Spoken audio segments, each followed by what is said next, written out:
Do you live in a monastery or Zen center? Are you a monastic? If you answered no to these two questions and want to know how to practice Zen in everyday life, continue watching this video.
Hey, it's Jason here, and today I'm talking about how to practice Zen in everyday life.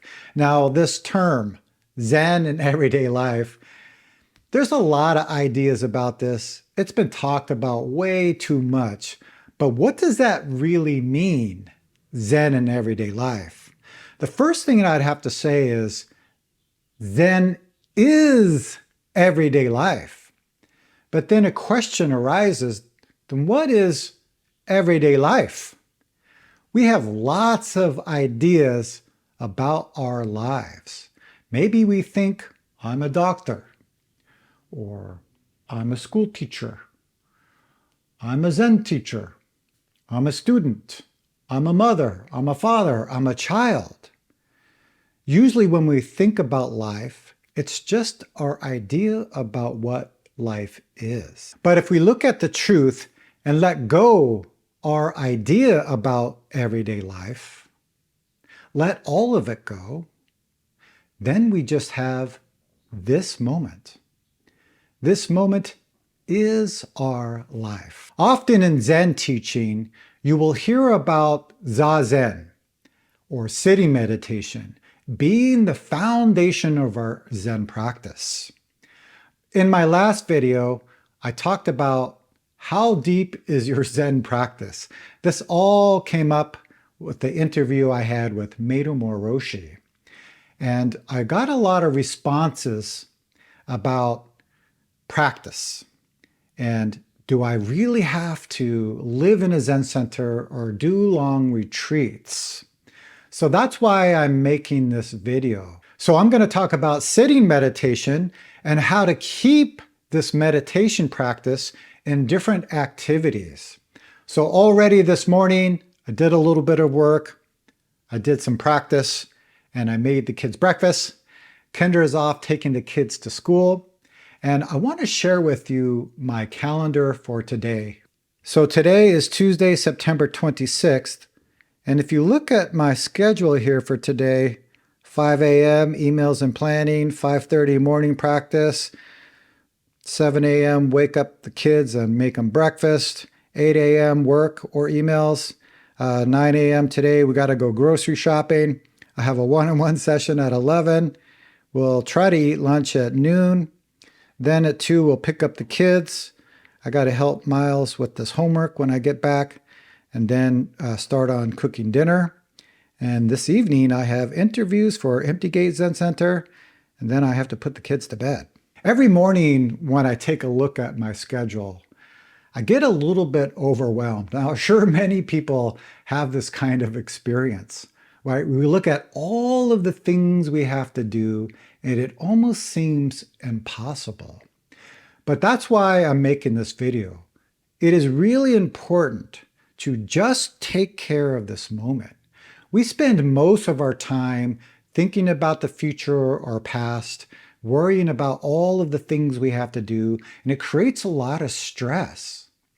If we actually just took care of the moment that we're in, moment to moment, just respond to what's needed, you'll notice that you'll have a lot more energy, you're able to get a lot more done, and things can become more clear. Sometimes when we're brushing our teeth or eating breakfast or getting the kids ready, we think we've done this many times before.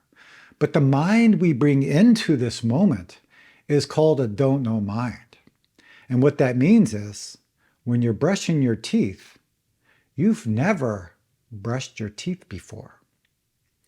When you're eating breakfast, you've never eaten breakfast before. You've never driven to work. And keeping this wide open mind, Suzuki Roshi called it a beginner's mind. It's a mind that's wide open, curious. What is it in this moment? Clearing everything, every idea, every opinion, or all of our likes and dislikes, just let them go. Kind of letting go of a balloon, just let it float away. And this really makes a big difference on how we approach this moment. I'm not going to give a meditation instruction here. I believe I have one in my videos if you want to check that out. I do need to remake that video. But really, in essence, with our sitting meditation, we're putting our energy into this moment. Our energy actually becomes this moment. And we're just seeing everything as truth.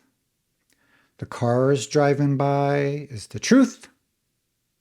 The smell of the incense is the truth. A thought appearing is the truth. A feeling appears, it's just the truth. We're not holding any of these experiences. We're not pushing away any of these experiences. This is why it's so difficult to practice Zen in everyday life, because we get caught up and spun around by all of our thinking and all of the emotions that are appearing, all of the things that are happening outside of us. In my last video, I recommended having a daily sitting practice. So during the sitting practice, very important, a couple of things. First of all, I would say the breathing. When you're breathing in, your lower belly should expand. And when you're breathing out, which is about twice as long, this lower belly contracts. So if you have a lot of energy in your head or a lot of energy in your emotions in this chest area, this deep breathing really helps keep this energy balanced. Sometimes we say that your energy comes down to your center or hara. I just like to say that your energy becomes balanced. So thinking and emotions may be there, but again, it's not pulling us around. If you are using a meditation technique during sitting, whether that's counting your breath, doing mantra, doing shikantaza, doesn't really matter.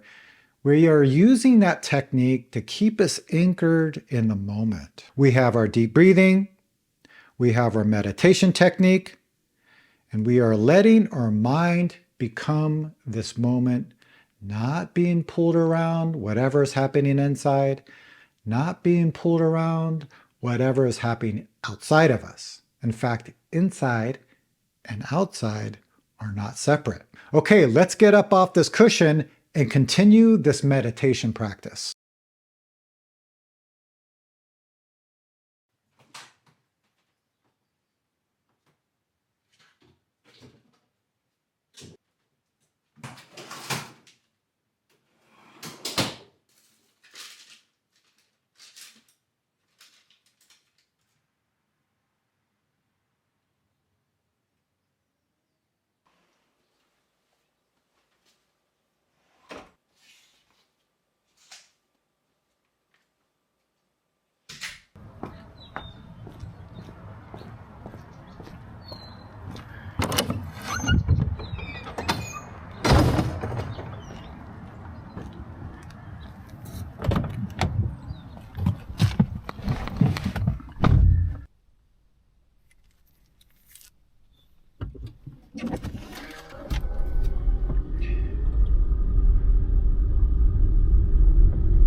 Okay, driving meditation. It's probably one of the most important meditation practices we should be doing.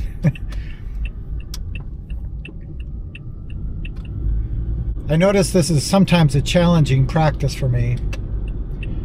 My dad, when he was alive, wasn't a very patient driver. A lot of anger. So I kind of grew up absorbing a lot of this, and I definitely notice it inside of me sometimes when I'm driving. Sometimes anger will come up, of course thinking will come up. He also drove fast, and I notice sometimes I do that as well. So driving meditation, it's very simple. Again, we're putting our energy into what we need to be doing now. So looking at the car in front of me, checking my rearview mirror, watching for the green light, not checking my phone. See a lot of people do that around the area I live in. Watching my speed limit. Yeah, there's things that people do on the road that I don't really like, or perhaps I don't think it's safe. So when I notice anger or energy arising or lots of thinking arising, I do the same thing I do during sitting meditation. I see it clearly. It's only truth. Notice my breath.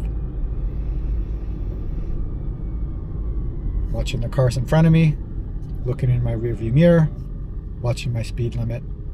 It's like quite simple, actually. I've talked about how our actions spread far and wide. Like if you throw a pebble in a pond, the ripples go far and wide. I really notice this when I'm driving, especially on the freeway. For example, if somebody wants to get in and I don't want them to get in my lane, they start to get very upset. They start using a lot of hand gestures and perhaps language. And then I get upset. And then the energy of this anger, then the other people start to get upset. Now everybody on the road's very upset. On the other side, I notice when somebody lets me into their lane, I feel really good. Like, wow, that was very nice of that person to do that. And so I would want to do that for the person who wants to get into my lane. So everything is just cause and effect. Everything we do has a natural result.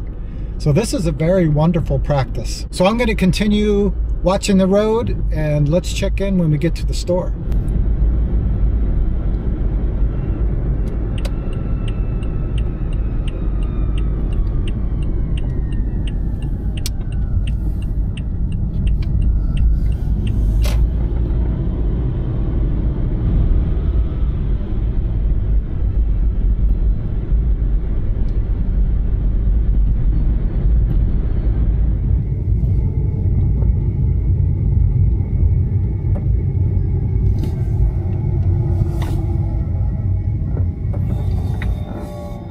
Okay, we are at our first store. It's called Costco. We don't need very much here, but I'm here because we save a lot of money. It's a warehouse kind of store. If it wasn't for Costco, we'd probably be broke. Our kids eat a lot of food. I remember when I sat my first 3-month retreat in Korea, and I was doing a mantra during the sitting meditation. And during the interview with the teacher who was leading the retreat, Zen Master Daebong, some of you know who he is, I asked him, how long should I do the mantra throughout the day? And he looked at me and said, 24 hours. So we're going to try that during shopping.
Lots of chips.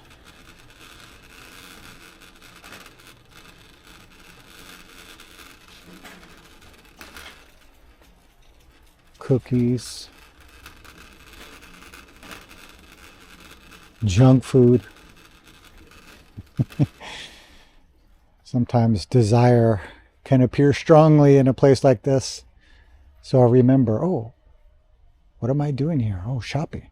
Why am I shopping? For my family. How can I help my family? Not buying crap like this.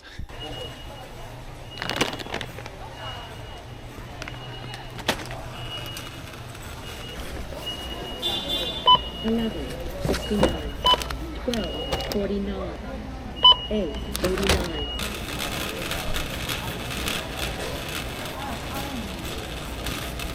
Thank you.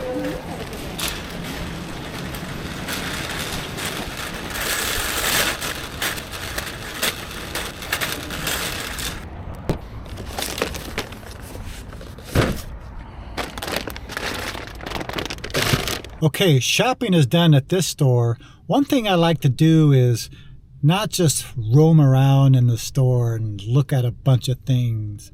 It really takes a lot of energy away from me. This is why I have a shopping list. And I've been to the store many times, so I go in there, get what I need to get, and get the heck out of there. Okay, so I'm off to the next store. There's a little bit of raindrops on the windshield. Very interesting.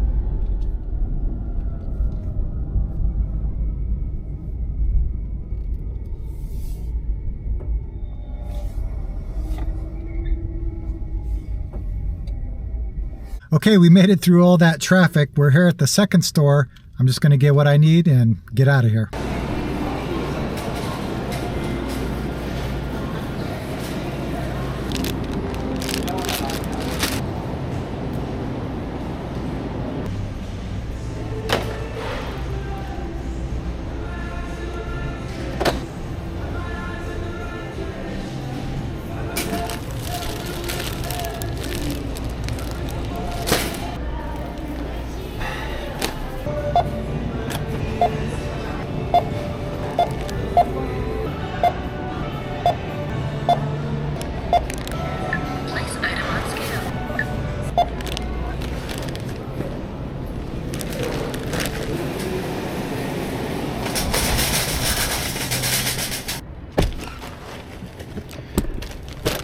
Okay, the second store is done. It's time to head back home. I was just thinking about when a student has their first koan interview, often we talk about clearing the mind.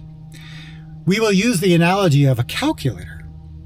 In order to do a function, we type in the calculation. 1 plus 1, I hit equals, I get 2. 2 plus 2, I hit equals, I get 6. How did I get 6? I forgot to hit the clear button. So sometimes we'll do that in our lives. We go to school or we go to work, we go to the grocery store, and after we're done, we hold that experience in our mind in this moment. It clouds our mind, so we can't see the moment clearly. And that's often when we kind of make some problems for ourselves. When I was a kid, I used to type in a bunch of numbers in the calculator and try to jam it up. And the numbers would get bigger, bigger, bigger, bigger. And eventually it would stop, it would freeze. And there would be an E at the end of the numbers. And that E means error. It's the same way with our thinking. Thinking. Eventually we have an error too. Sometimes we call it a breakdown. So it's very important, just like the calculator, to hit the clear button. So in this moment, clear everything out of your mind. Remember your job. What's happening right now? And what can I do to help? All right, I'm off to my home.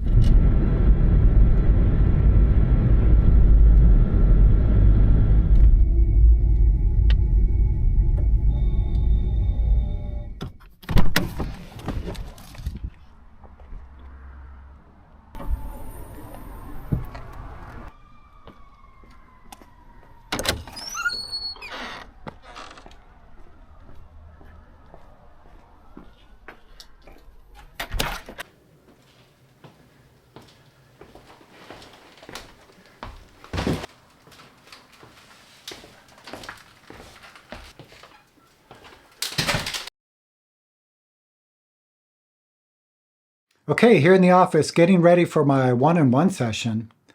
One thing I like to do, especially if I have events back to back, is taking a pause between events. Even if there's only 5 minutes or 10 minutes, just taking the time to take a deep breath.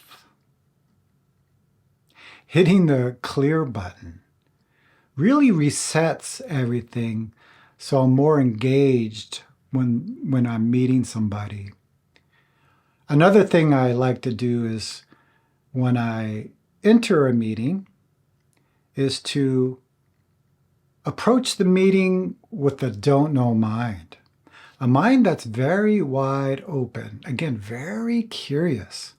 Because sometimes, well, at least for me, I may have some idea about the person I'm meeting. I may have some idea about what they're thinking or what they're going through.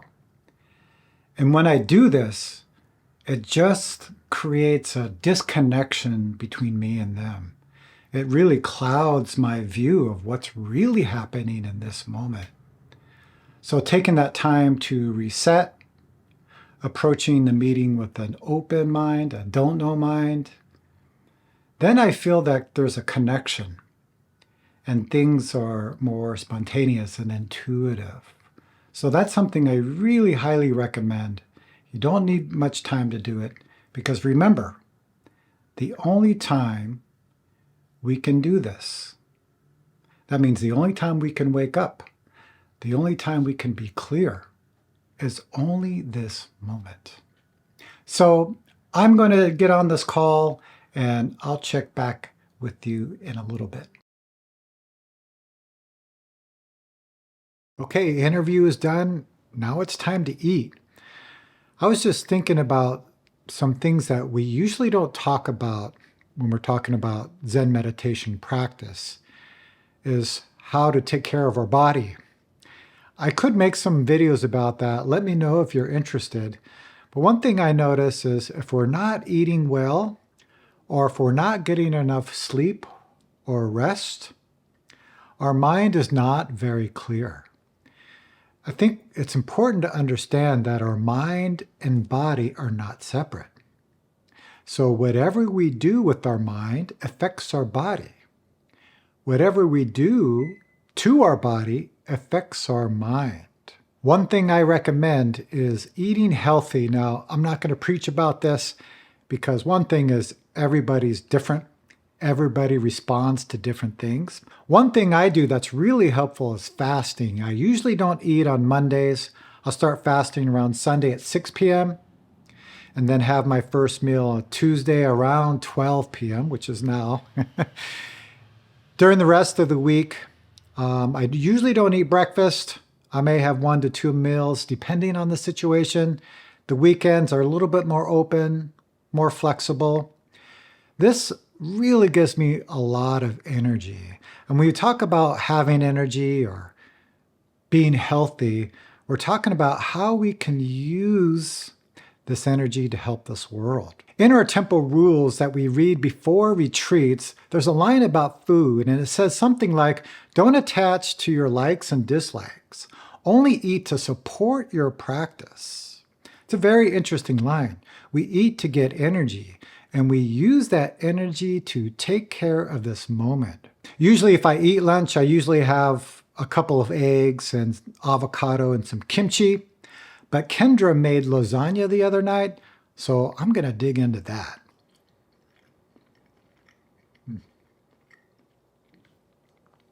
That's really good. Thank you, Kendra. One thing we do at our retreats in the Quantum School of Zen is having formal meals. Now, this goes back from a long time ago. In our tradition, which comes from the Korean tradition, is we have 4 bowls. So rice can go in one bowl, soup can go in one bowl, maybe salad in the other bowl. And we're really paying attention to how we eat. This practice really changed my way of eating. Usually you're very hungry and something sounds really good and you scarf it down. Or maybe you're doing many different things when you're eating, not really paying attention to the food. So in our retreats, in this formal meal meditation practice, we're really making a conscious effort of how we pick up the food, how we put the food in our mouth, how the food tastes. Also paying attention to how much food we take. Because one thing we do is whatever you put in your bowl, you have to eat. So being very aware of that, not wasting even one grain of rice. I'm going to finish this wonderful lunch up and catch up with you in a bit.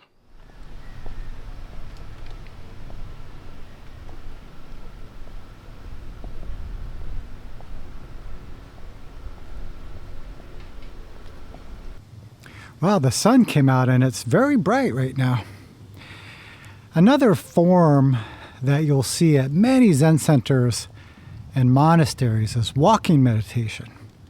In our tradition, we will sit for 30 minutes, do 10 minutes of walking, and then sit another 30 minutes and do 10 minutes of walking meditation. It's a really important practice. You know, it can help first kind of relieve the stress of the sitting, but it also can help clear the mind. So maybe during a sitting session, you're in a complete dream. So when you get up to do walking, you can kind of wake up from that dream. Even if in the sitting session you're in a deep samadhi, you get up and you wake up from that experience. So walking meditation helps us not hold any of the experiences. One thing that's wonderful about walking meditation is you can do it anywhere. I try to do it some part in the day. Some of you know that I go hiking on Wednesdays, but on the days that I'm not hiking, I try to maybe get out for 5 minutes, 10 minutes, again, just to kind of refresh and reset everything. I know some people tell me they don't have time to do sitting meditation, which I'm not sure if that's 100% true. One thing you can do is just set your alarm 30 minutes earlier than when you get up now. So you'll have time to do it. Some people have a better chance to do it in the evening. I know one person who would put all of their family to bed and then she would go sit in the closet. So maybe you are busy, you can't do a sitting meditation. Walking meditation you can do at any time. You can do it when you're walking to work or to the grocery store, or maybe you're in the office all day. You do get breaks, I hope. So during the breaks, do some walking meditation. I highly recommend it. During the walking meditation, you can do your mantra, your phrase, whatever meditation technique you are doing. Do that during walking. Taking deep breaths, paying attention to what's in front of you, feeling your feet touch the ground, smelling the air, feeling the breeze. It's very helpful to kind of reset and come back to this clarity.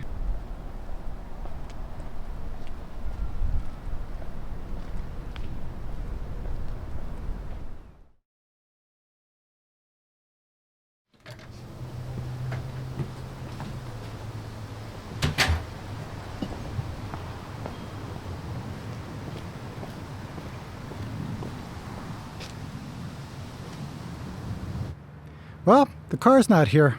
I guess Kendra used the car to go somewhere. I guess I'll have to take the family car because I have to pick up the kids, so let's go.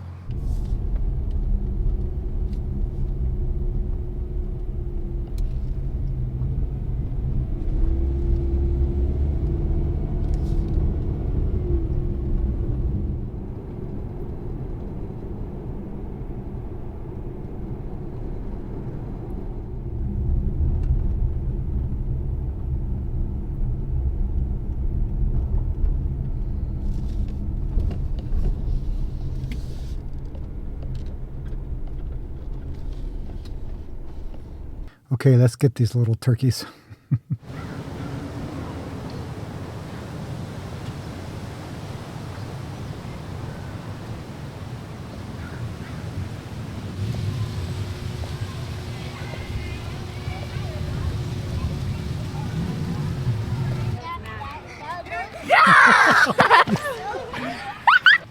Going really slow.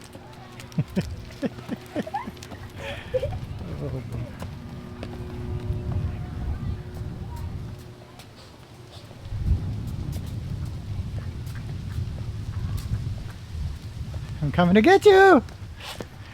No, you're not. You're slow pulse. I'm coming.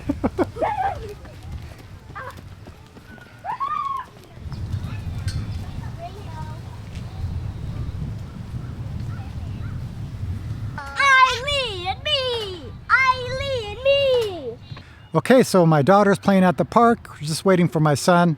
He gets out in about 15 minutes or so. In the beginning of my book, No Nonsense Zen for Beginners, I talk about Zen and how many people have an idea about what Zen is. Many people think of maybe somebody sitting on a high mountain, peaceful and serene. But Zen just means everyday life. What is happening right now in this moment? There's a story I told in the beginning of my book.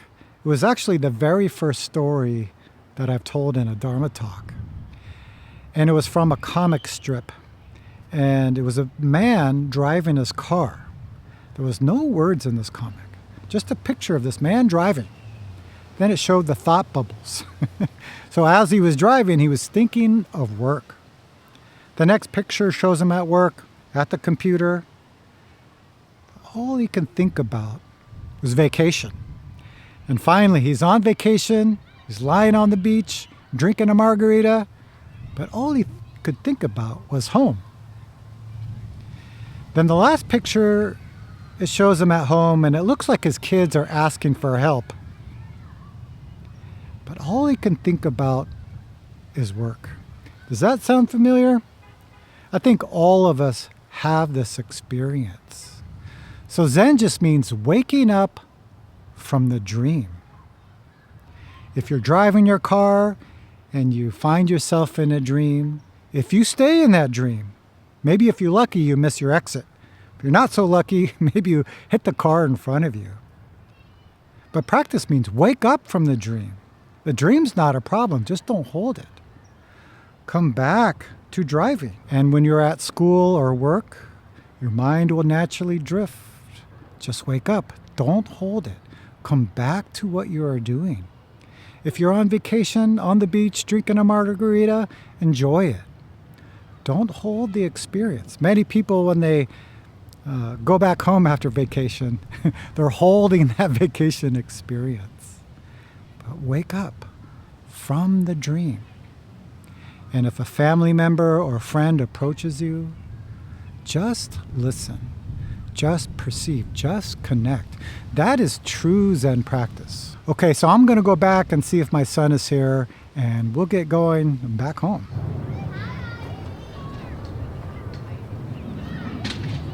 I love Daddy. Daddy loves me. We're a happy family with the great big mwah. So it looks like my son has a play date with one of his best friends, so I don't have to take him home. So just Ella and I going back and move on to the next event.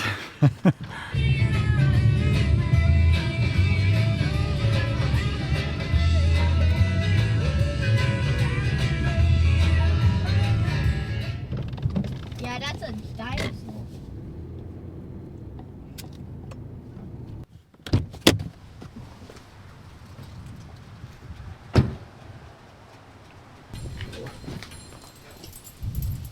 The guard dog.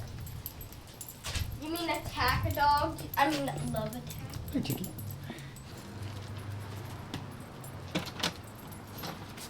I don't see any makeup on me. Yes. Okay, we're back home. It's about 3 p.m. and usually at this time I'm helping my son with his homework for about 30 minutes, but he's at his friend's house, so I have a little extra time. Sometimes I have this luxury where I can take a nap. I don't need much time, just about 15 to 20 minutes, and I'm pretty good to go.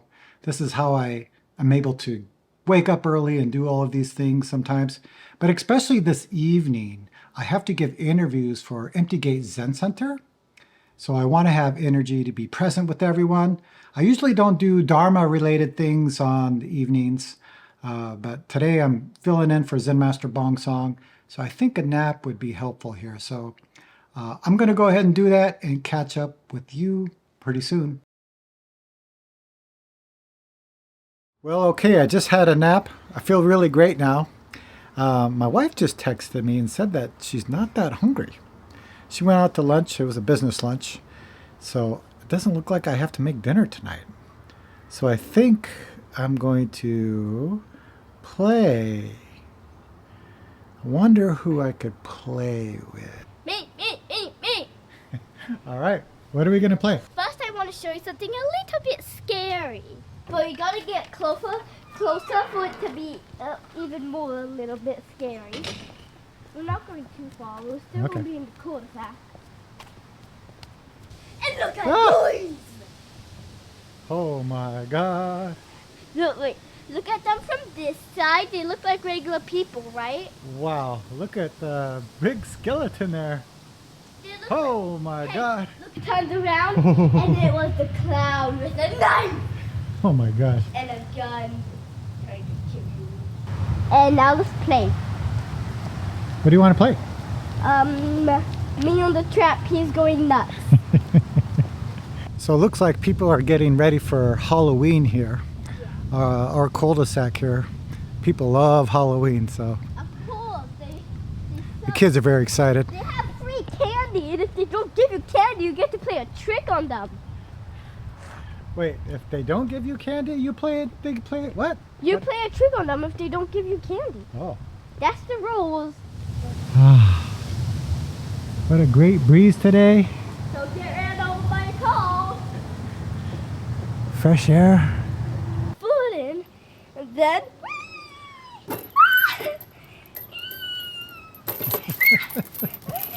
And also, I can jump down. I am adorable. Yeah. Whoa!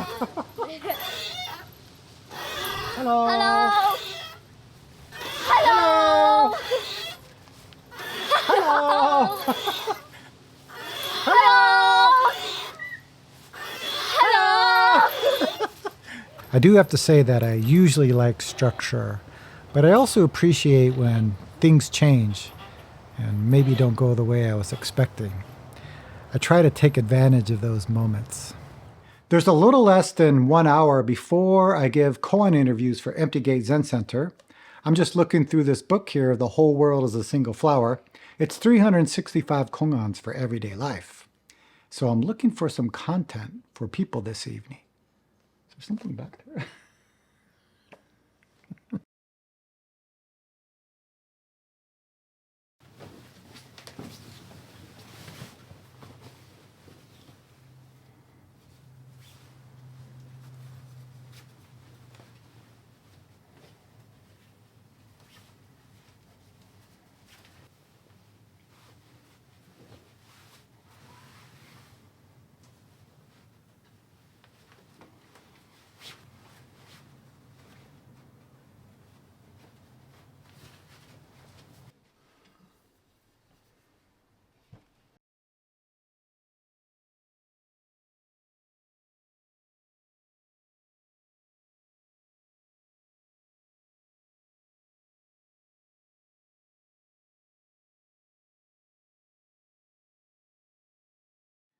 Life is like a cloud that appears. Death is like a cloud that disappears. But originally, this cloud does not exist. Life, death, coming and going are also like that. But there is one thing, it's pure and clear. It's not depending on life and death. It's not depending on coming and going. So I ask you, what is this one pure and clear thing? Good. Don't know. So don't know is your true nature, okay? This is where we start. They checked all the controls of the spaceship, especially the lever that opened the door. George tried it too. He was very excited to go to space, but he was excited to come home too. Finally, the great moment had come. George knew just what to do. He went aboard the spaceship and waved goodbye. Then 5, 4, 3, 2, 1, blast off! The ship rose faster and higher until the scientists could no longer see it in the sky. Okay, so Ella's off to bed. Miles will be in bed pretty soon. Kendra is off with her friend because tonight is Tuesday. We also call it Mama's Night. Once a week, we each get one night where we don't have parent responsibilities. So tonight is also kids' choice, so they can decide what they want to eat. That's why I didn't cook them dinner. This term, Zen in everyday life, actually does not exist. This moment doesn't have Zen, doesn't have life. If we truly wake up in this moment, it's already clear. Sitting here on this cushion, talking into the video camera. If you keep this kind of mind, you don't have to worry about Zen in everyday life. You won't have to worry if your practice is strong or weak, deep or shallow, because all of that is just thinking. Just right now, wake up and do it. I'm going to leave you with the Goodnight koan. There was a Chinese Zen master named Zen Master Kobang, not to be confused by the great Korean Zen master Kobang. But before he became a master, Kobang went to visit Zen Master Aung San. And Zen Master Aung San asked Kobang, when you are walking, when you are sitting, when you are talking, is your master clear? Kobang responded, yes, my master is very clear. Then Zen Master Aung San said, what about when you are sleeping? You're sleeping so deeply that there is no dreaming, no mind, you can't see or hear. Where is your master then? Kobang could not answer. So my question for you is, when you are sleeping so deeply that there is no dreaming, there is no mind, where is your master? If this is clear, then Zen in everyday life has already appeared. I hope you enjoyed this video. Let me know down in the comments if this was helpful or if you have any questions. And as always, I will see you very soon.